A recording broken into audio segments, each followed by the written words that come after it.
So, just as a point of discussion, you know, there's a concept in economics known as a collective action problem, where the existence of a business, for instance, is, essentially toxic for a community, and harmful to them, collectively, anyways, or harmful to an entire society. But essentially, what ends up happening is because it saves a couple of people money, that business gets shopped to by a lot of people who just completely disregard the fact that it works against the common good for the business to exist in the first place. Dollar General fits that category. As a, as a company, it is the worst news possible for a rural community to get a Dollar General. I know, they've got a loyal customer base that loves them and everything. I've seen their videos. I've seen what they say about saving money at that Dollar General and everything, and that's yeah.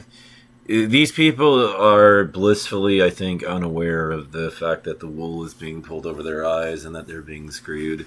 So let me talk to you about the way that Dollar General screws you, over. And it's not just the fact that this the deceptive pricing and the fact that, pricing on the label versus going to the counter can be two different prices, or the fact that working at Dollar General is you're taking your life into your own hands to work there.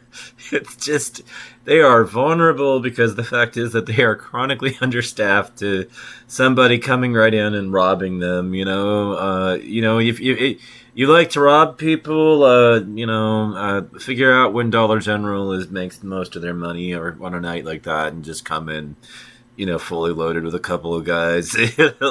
It'll be ugly, you'll win, just saying, because there's usually only one person working the front of the store, but Dollar General doesn't give a shit. Corporate doesn't give a fuck. Man, even if one of their stores gets robbed, so fucking what? It's one in a vast network of our stores. This company is pure evil. Okay, see, the problem with Dollar General, okay, here's how it fucks you. Okay, the thing about them is that, they don't have a full service of groceries. They don't have a lot of vegetables and, the produce section of the store. So you're not able to get access to health food, in this way, in these food deserts and everything. And that's, the thing about a food desert is that it's not necessarily a community that will never, ever, ever, ever, ever experience growth, or, more people will move in or anything. But, in this context, we're talking about a food desert. The problem in such a huge way, if you get one of these, there are a lot of people who are managers and everything, and I'm talking like upper level management, not lower, who work in like grocery and everything, and they own the damn store or something, or it's a family owned grocery store, or it's much higher up. It's literally, at the highest levels and everything, the CEO or somebody, who look at like Dollar General and everything if it's in a community, and they don't want to compete with it even if it grows. If that community does experience the luck of spreading and becoming a bigger community and, experiencing growth and everything, it doesn't matter that, to them, because they don't want to compete directly with Dollar General. So they won't build near one, essentially. And so by virtue of having one of these Dollar Generals in your community, it's very, very unlikely that you're ever going to get a full-service grocery in that community. It effectively shuts that, because most of the grocers are not willing to compete directly with Dollar General. That's just the reality. And so by saving that money, you're fucking yourself over in the long term and everything. And that's, that's effectively what we, who are informed, call a collective action problem, where, every individual member of the community would be better off if they didn't save this money and actually went to the full service grocery instead. But because they did this, they end up backing themselves into a corner. It's very tragedy of the commons sort of type situation, and everything. And, this company is just like the embodiment of pure evil. Like, I look at them and I see a very shrewd strategy that is so spread out despite all the problems with the company, because there's so many stores. There are more of them than there are McDonald's in this country at this point, and with that kind of growth and everything, and that kind of saturation, of course, they can have a bunch of stores that have a bunch of problems with them and still end up taking in a ton of money and everything, which is just absolutely asinine. These stores are incredibly unsafe. It's not a safe place to work at all. The stores are often a complete fucking mess. They're completely understaffed and everything, and this has been a chronic issue with the company and all, but they are an inflation. They are a recession hedge for a portfolio as an investor. They are shrewd. They're evil. I think that they are one of the I once thought Walmart was evil, and now I know that Dollar General is the lowest level of hell. At the same time, they are kind of awesome.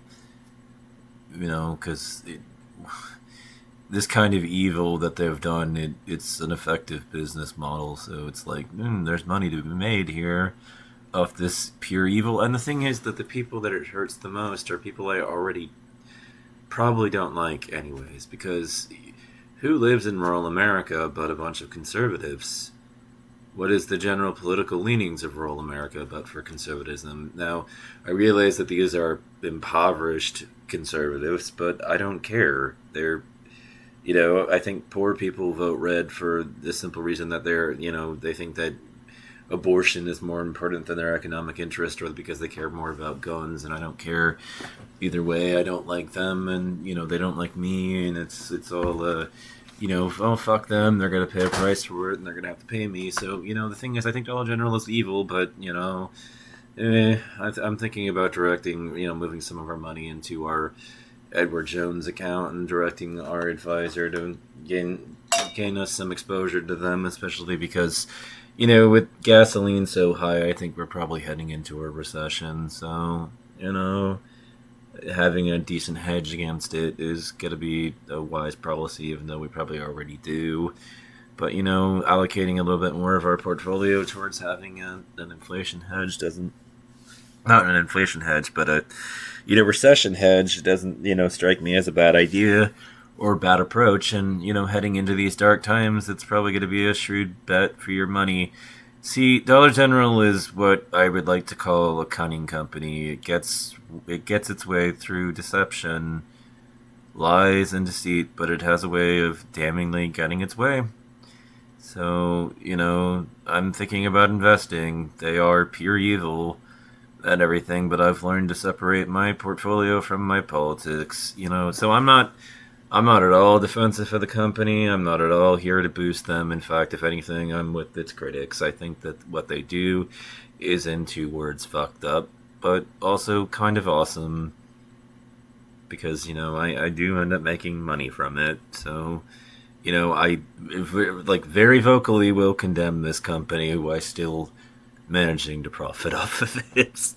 It's evil because, if you can't beat them, join them.